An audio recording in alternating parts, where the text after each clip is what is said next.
Holy cow, I do not know how we got this far into creating animated videos of cryptocurrency topics without hearing of Solana. I mean, I definitely have heard of it, but wow, I am surprised we haven't covered it yet. And probably for good reasons though. If you type in what is Solana in YouTube, you get 50 price predictions, 3 videos explaining proof of history, and a bunch of interviews. No good single video that simply just goes over everything that Solana has to offer. Welcome to Whiteboard Crypto, the #1 YouTube channel for crypto education, and here we explain topics of the cryptocurrency world using analogies, stories, and examples so that you can easily understand them. In this video, we're going to explain what Solana is, some of the crazy, unique technological improvements that they have over Ethereum, and then finally, we will get into some tokenomics that you could use to make a price prediction. Now, before we get into the technical stuff of Solana, let's talk about why it's amazing and who created it. Anatoly Yakovenko is the man behind the very first white paper. One of the things you need to know about him is that he's quite smart and worked at the company Qualcomm for like a decade. I tried reading the white paper and it is quite technical, with a few understandable sentences here and there, but his blockchain is named after the Solana beach that he really appreciated.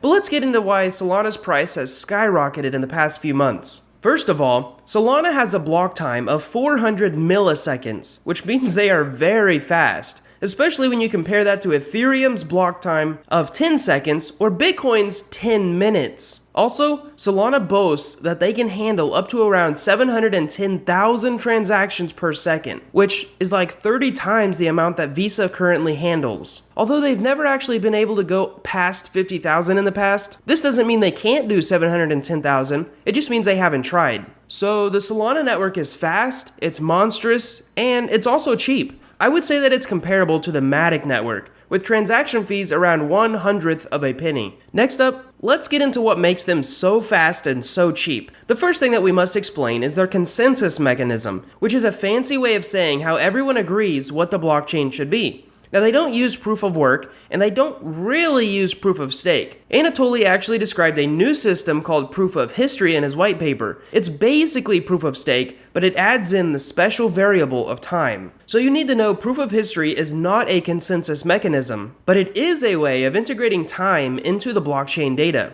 We use something called timestamps to place a specific date and time on the blocks. And we do this so that it allows for a very fast sequencing of validators, basically so that they know their order to submit blocks without having to communicate back and forth. One big problem that other blockchains have is that they have to agree on time. We all take this for granted, but computers have to constantly be going, what time is it really? Since they can't do things like look at their phone or even the sun to determine it. On other blockchains, the nodes, which is a fancy word that means computers, on the network have to chat back and forth until they agree on a time. And they have to do this before submitting a block. And in the computer world, this chatter can take up a lot of time. Solana fixes this using proof of history to have everyone timestamp their blocks and use a cryptographic proof so that they don't have to wait on everyone to agree on the time. Basically, we can agree on the organization of the data in the blocks after the fact, meaning we don't have to wait for other validators to check and approve our work. Let's use one of the famous whiteboard crypto stories.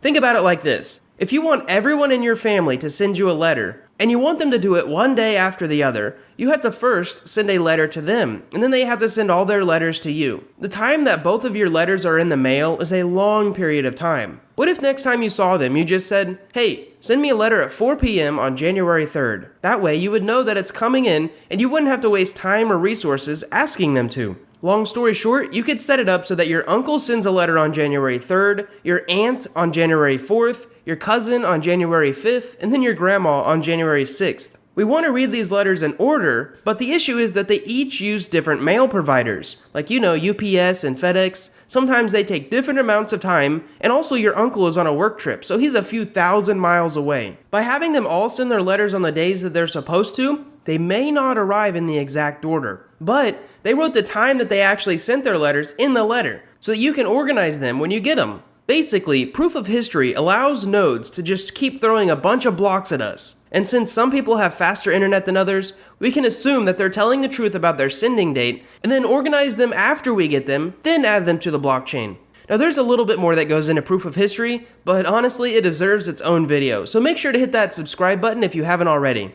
Oh, by the way, of course, in this analogy, our aunt, our uncle, cousin, and grandma were actually all just different people sitting in blocks, and we can use math to find out that our uncle actually wrote his letter on January 3rd. Another interesting thing is that Solana has like 25 blocks being validated by 25 people at once. This is how they're actually able to surpass Visa by such a large factor. Speaking of how they're similar to proof of stake, one thing that I personally liked about Solana is that there are no requirements to be a validator. Now, before I explain this, if you don't understand proof of stake, you definitely should check out our video on how to understand some of these next terms. So to compare, Ethereum 2.0, you must stake around 32 Ethereum, which is equivalent to around $100,000. On Solana, you only need to hold a very small amount of the coin and pay a fee to vote each day. There is a catch though. The voting fee is the only thing I don't like. Right now it's like 1 Solana per day, so around $70,000 a year, which seems ridiculous, but I mean right now there's almost 1,000 people doing it, so maybe they know something that I don't. Next up, let's talk about something that no other big blockchain has tried yet. It's called C-level. Technically, this is just a fun term to describe that validators can actually run smart contract code in a parallel way. Now, if you're not a developer, let me explain it in simple terms. Let's say you have to do the dishes, you have to switch the laundry, and then you gotta sweep the floor. A human would have to do each one of these things in order, because they're only one human. We call this a serial task, one after the other. In terms of Solana, the word parallel means you can do them all at the same time. So it's like if you could make 2 more copies of yourself and actually do the dishes, switch the laundry, and sweep the floor all at the same time. That is essentially what Solana can do, processing their smart contracts. Something else I caught on their website was this quote, which describes how they are not bottlenecked by software or ideas, but instead bottlenecked by hardware. Every time NVIDIA doubles the number of SIMD lanes, our network will double in computational capacity. To me, it'll be interesting to see how Bitcoin and Ethereum handle the supercomputers that we have in 10 to 50 years from now. One more thing before we get into the tokenomics of Sol is that you should know that Solana has vastly different smart contracts than Ethereum. Ethereum uses a virtual machine type system to run its Solidity code, while Solana uses the Rust programming language. Rust is a very low-level language, meaning it's much more powerful, but it does require more work to create things. One downside to this is that developers can't just copy and paste their dApps and projects like many other blockchains can from the Ethereum network. Everything must be coded from scratch. However, they will have more power than Ethereum smart contracts. Finally, let's get into tokenomics, as I know a lot of people watch our videos to get an idea of how a coin or project works so that they can invest in it. This is a simple reminder that we will never offer investing advice, we will never reach out to you to ask for money, and we will never post our WhatsApp number in the comments. The spam comments are so bad lately, please do not contact them. So the coin on the Solana network is the Sol coin, and it is used for transaction fees and used all over the blockchain ecosystem. From as far as I can tell, Solana is both inflationary and deflationary. It's deflationary because for a long time 100% of all transaction fees were burned. And now it's around 50% that are burned. But it's also inflationary because they recently approved an inflation schedule where staking rewards are paying out around 8%.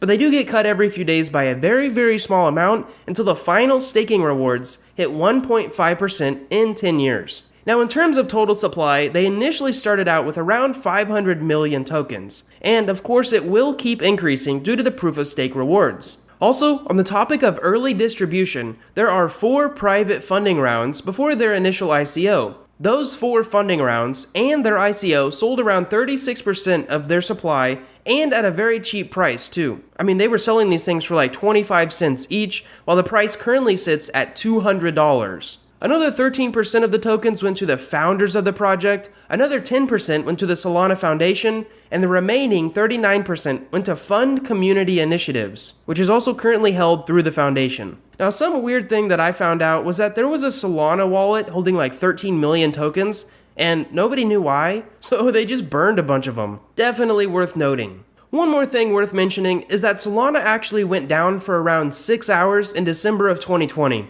Honestly, to me, this is a little scary because a decentralized protocol should never go down. It means everyone participating in the network had the same bug. This problem did absolutely nothing to the price though. It seems nobody panic sold due to this news. Lastly, Solana is still in the beta stage, so if you're an investor or want to develop a dApp for them, you should definitely know that. Now before I end this video, I want to let you know that if you're interested in coin and token research, including some guides on decentralized finance that I put together, that actually walk you through from the beginning of knowing nothing to actually understanding how to make money by yield farming and avoiding scams, you can check out whiteboardcrypto.com for our very first free guide. Thank you guys so much for watching. We hope you enjoyed this video. We really hope that you learned something. And most of all, we hope to see you in our future videos.